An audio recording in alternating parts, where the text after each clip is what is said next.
The In Conversation podcast series with author Nigel Beckles. Welcome to the podcast. Please like the podcast and subscribe to this channel. Thank you.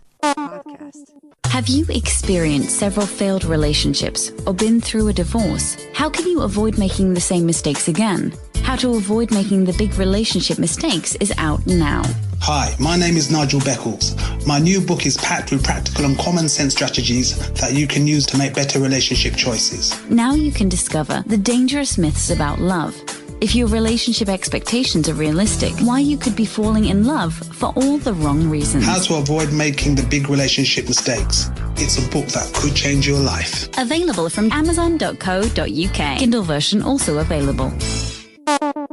The very best way to promote your podcasts. Podpage makes it easy to create a podcast website with just a few clicks. Every page is optimized to be found on Google and it stays up to date forever. For more information, visit podpage.com. The future of podcast promotion. Get ready for takeoff.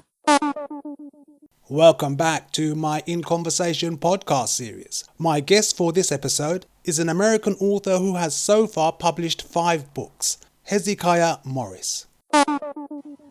Greetings, Hezekiah. Welcome to my podcast series. How are you? I'm doing fine.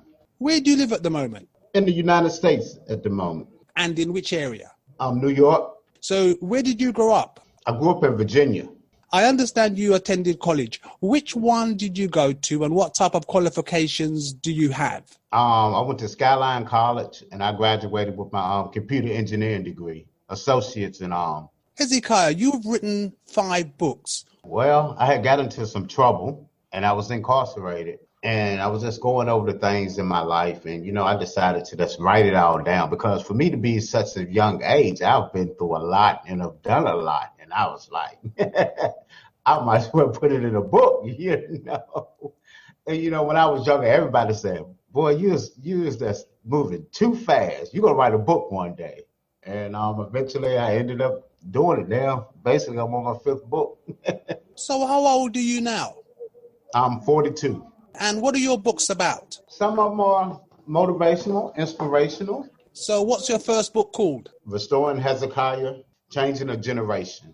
And it basically talks about my life up to the point where I got incarcerated and everything that I went through in life growing up, what paved the way for me to be in the position that I was in.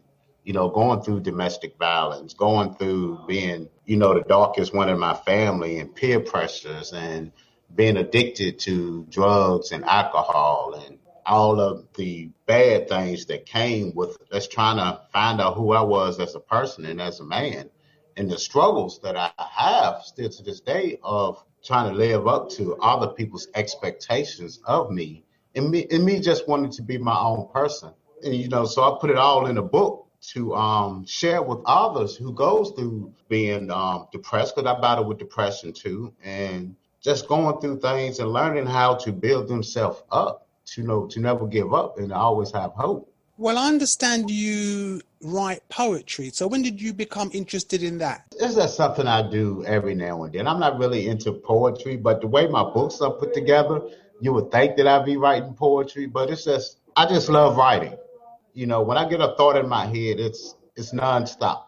So with me writing, it just brings out something in me that I enjoy and I have a passion for, and I have a burning desire to get my stories out. I can write different kind of books, but at the same time, I'm still trying to give a message to the younger generation and the older generation, people that struggled and went through the same things that I've been through, and I'm still going through the same things, and I just try to bring awareness to that. It's not just for the Black community, but for everybody, the whole world. We all struggle. So do your books address issues like mental health? It does. It talks about not being the person that you would hope that you would be and that things would turn out to be how they was, and going through domestic violence for 17 years, and living in that kind of environment, what toll it takes on your mindset and not thinking that you was loved or you was good enough to fit into society, that everything was always your fault. And I would always get to this plateau, but I was always thought I wasn't good enough and that I couldn't do it. And that's always something holding me back. And it wasn't until a couple of years that I really started to pay attention to my mental health. And, I talk to, I got 2 therapists now, and I got a psychiatrist that I talk to on a monthly basis, and we go over what's going on in my life, how am I doing, what's keeping me afloat. And, we have to deal with these issues. And, I take medications, sometimes mood stabilizers, just to keep me at an even keel so I won't get too high and I won't get too low, and it's a struggle. It's a struggle because I always got that wheel in my head that's turning. And my motor is always running. I'm always thinking, and it could be bad, and it could be bad, and it could be good, and it could be good. So writing takes me away from that. It slows my motor down, and it puts me in another place, in another way that I could just be myself and express what's going on with me and how I'm feeling. You mentioned earlier you've had 5 books published. How did you actually get them published? The first one was the hardest one. I actually I got out of jail, and I had everything written on paper. So I was trying to decide, was I going to publish it or not? But the guys that was in jail, they was like, you better publish that when you get out. So I made a promise to them that I would get it published. I actually got me a day labor job, making $45 a day. And I typed it up. I went to a day shelter, and I typed it up at a day shelter. And I copyrighted it myself for $45 on the Library of Congress. I called a publisher out of Charlotte, North Carolina, and he said, well, I don't really know about that, but I tell you what, you send me the book, and if it's good, I give you a call back, and if it's not, we'll go from there. He said, but I'm gonna charge you $150 up front. So I was like, okay. I knew it was good. So I sent it to him, and in 30 minutes, he called me back. Let's go for it.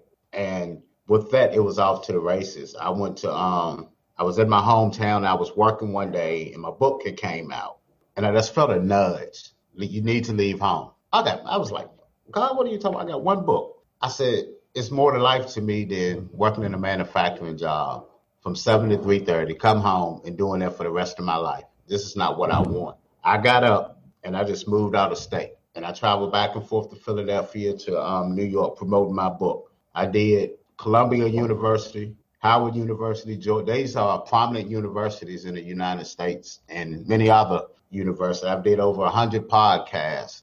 I just was promoting this 1 book, just pushing it as far as I could. And at the same time, I was still writing and still going through my troubles. But I wouldn't give up. And I didn't want to give up. So when was your first book published? 2017. I won Author of the Year this year. Oh, well done. Won Author of the Year for the SMM Gospel Indie Awards. I got nominated for Author of the Year for Black Poetry Love Series. I came first runner-up in a Global Book Awards. So I got first runner-up for Author of the Year, Book Club of the Year.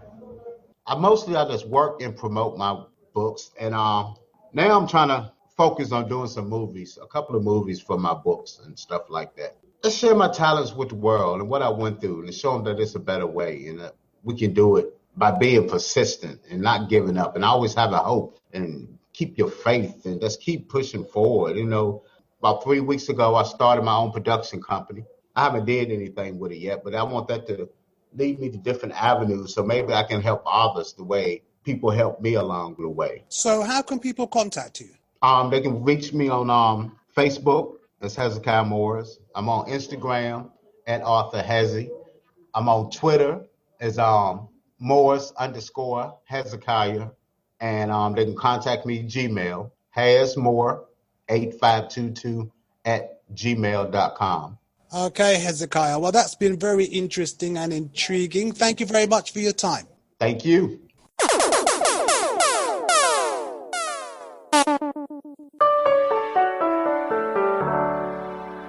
Thank you for listening. Please like and subscribe. Another In Conversation podcast coming soon.